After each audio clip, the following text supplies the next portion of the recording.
जो राज हो गए वो पूरा हुआ। आप 10वीं बार यहाँ पर आ रहे हैं। मैं जब कभी आता हूँ बांसवाड़ा तो यहाँ जरूर आता हूँ। आज नहीं तो बरसों से आता हूँ। जहाँ कहीं जाते पूरे स्थल पर तो प्रार्थना यही करते हैं कि पूरी ब्रह्मांड में जो है प्राणी मात्र मानव मात्र का कल्याण हो। मैं अपने लिए कुछ नहीं मांगता कि मुझे आप एमएलए बनाओ, एमपी बनाओ, मंत्री बनाओ, मुख्यमंत्री बनाओ, ये मैं कभी नहीं मांगता। मैं मांगता हूँ प्राणी मात्र और मानव मात्र कल्याण हो, तो सब बात आ जाती है। सर, मंदिर मस्जिद की धर्म की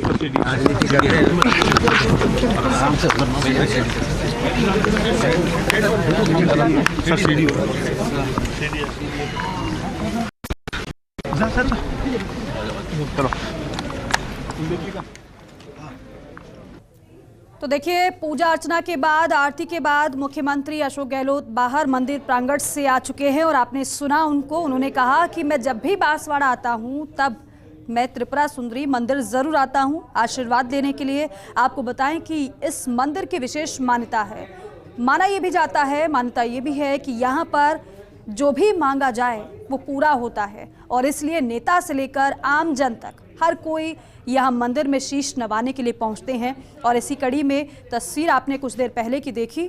मुख्यमंत्री अशोक गहलोत न केवल उन्होंने शीश नवाया मंदिर में, बल्कि पूजा अर्चना के साथ ही आरती भी की मुख्यमंत्री ने। और अब बाहर मंदिर प्रांगण से सीएम आ चुके हैं और जैसा कि आगे कार्यक्रम हमने आपको बताया कि सीएम अब स्थानीय कार्यकर्ताओं से बातचीत करने वाले हैं, फीडबैक लेने वाले हैं और फीडबैक बेहद अहम रहने वाला है। त्रिपुरा सुंदरी से सीधी तस्वीर आपके सामने है। यहाँ पर जो स्थानीय नेता हैं मुख्यमंत्री के साथ मौजूद हैं और ये दो तस्वीरें बेहद अहम हैं।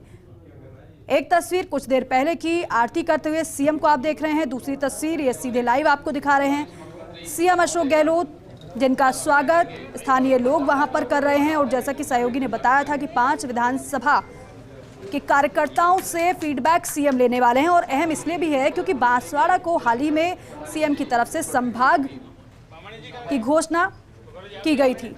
संभाग बनाने की घोषणा सीएम ने की थी और उसके बाद आगमन सीएम का हुआ है। यहाँ पर अहम इसलिए भी हो जाता है क्योंकि लोगों की मांगों को पूरा किया है, ऐसा मुख्यमंत्री की तरफ से लगातार कहा जा रहा है। और आपने सुना होगा, उन्होंने कहा कि जो भी मांगा तहे दिल से, आपको खुले दिल से मैंने दिया है और जो भी आपकी मांगे होंगी उसे हम आगे भी पूरा करेंगे। लेकिन ये जो दौरे हैं आप इस तरीके से समझ सकते हैं, इसलिए भी अहम है, इसलिए भी महत्वपूर्ण माने जा रहे हैं क्योंकि ग्राउंड जीरो पर लोगों के मन में क्या है, कार्यकर्ताओं के मन में क्या है, क्या किसी में कोई किसी बात को लेकर नाराजगी तो नहीं है, कोई कसर तो नहीं छूट गई है, या फिर लोग क्या चाहते हैं, कार्यकर्ता क्या चाहते हैं, किस नेता की दावेदारी मजबूत है और अगर मजबूत है तो किस आधार पर मजबूत है, उसकी धरातल पर कितनी पकड़ है, ये सब खुद सूबे के मुखिया जान रहे एक तरीके से इन दौरों के जरिए।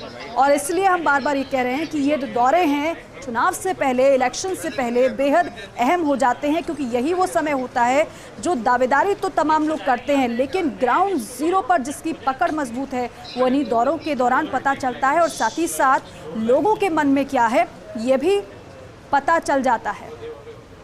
और सीएम ने कहा भी है कि लगातार मैंने जिलों के दौरे किए हैं, मैंने एक बात तो लोगों के मन की जान ली है कि हमारी सरकार रिपीट हो गई है। मैं ऐसे ही यूं ही दावे नहीं कर रहा हूँ। हमने जो लोगों को सौगातें दी हैं, हमने लोगों की जो डिमांड पूरी की है, हमने लोगों की जो मांग पूरी की है, उसके आधार पर मैं पूरी तरीके से आश्वस्त हूँ कि हमारी सरकार रिपीट होगी। आशीर्वाद ले लिया है, पूजा अर्चना हो गई है, आरती कर ली गई है, अब कार्यकर्ताओं के बीच जाने की बारी है। और ये जो कार्यकर्ताओं से संवाद, फीडबैक लिया जाएगा, दरअसल 5 विधानसभाओं के ये स्थानीय कार्यकर्ता होंगे क्योंकि कार्यकर्ताओं में जोश भरना भी बहुत जरूरी है। पीके अग्रवाल मेरे सहयोगी लगातार हमारे साथ बने हुए हैं। पीके अग्रवाल, क्योंकि देखिए पूजा अर्चना तो हो गई है लेकिन महत्वपूर्ण ये है जिस तरीके से आपने बताया कि 5 विधानसभा क्षेत्र के कार्यकर्ताओं को बुलाया गया है। अब ऐसे में उनसे धरातल की जानकारी भी ली जाएगी, फीडबैक भी लिया जाएगा और महत्वपूर्ण इसलिए भी हो जाता है क्योंकि बांसवाड़ा को संभाग बनाने के बाद लोगों का क्या कहना है, वो क्या सोच रहे हैं, वो क्या कह रहे हैं, ये मुख्यमंत्री खुद जानेंगे। निश्चित तौर पर मुख्यमंत्री अशोक गहलोत ने मंदिर में दर्शन किए। दर्शन करने के बाद मंदिर मंडल की ओर से उसका मंदिर समिति की ओर से स्वागत भी किया गया है। अब मुख्यमंत्री अशोक गहलोत निकल रहे हैं मंदिर से बाहर, और बाहर जो कार्यकर्ता और पदाधिकारी हैं पूरे जिले के, उनके साथ वो 1-to-1 संवाद करेंगे। तो निश्चित तौर पर जैसा सबको पता ही है कि बांसवाड़ा को संभाग बनाया है, और जब बांसवाड़ा को संभाग बनाया है तो ये भी तय है कि निश्चित तौर पर फीडबैक भी लेंगे। बांसवाड़ा के संभाग बनाने के साथ साथ सरकार की योजनाएं हैं उनका क्या रेस्पॉन्स है, लोगों में उनका क्या फीडबैक है, लोग सरकार की योजनाओं को लेके क्या सोचते हैं, और आम जन को सरकार की योजनाओं का लाभ मिल पा रहा है या नहीं मिल पा रहा है, उनका फीडबैक लोगों के पास है या नहीं है, ये सारी जानकारी जुटाएंगे। और दूसरी बड़ी बात ये है कि स्थानीय समस्या क्या है जी, में निश्चित तौर पर वो कौन कौन सी बातें हैं जो स्थानीय समस्या लोग चाहते हैं कि समस्या का समाधान हो, खासकर फोकस उस बात पर भी होगा ताकि उन समस्याओं का समाधान कराया जा सके। दूसरी बड़ी बात है कि बातों में मुख्यमंत्री अशोक गहलोत उस बात को भी निकालने की कोशिश करेंगे कि यहाँ से किसकी दावेदारी पक्की है, कौन यहाँ से जिताऊ उम्मीदवार है। हालांकि ये सभी बातें सर्वे में साफ हो जाती है, लेकिन उसके बाद ये माना जाता है कि निश्चित तौर पर वो सारी चीजें पता लगाना बहुत जरूरी है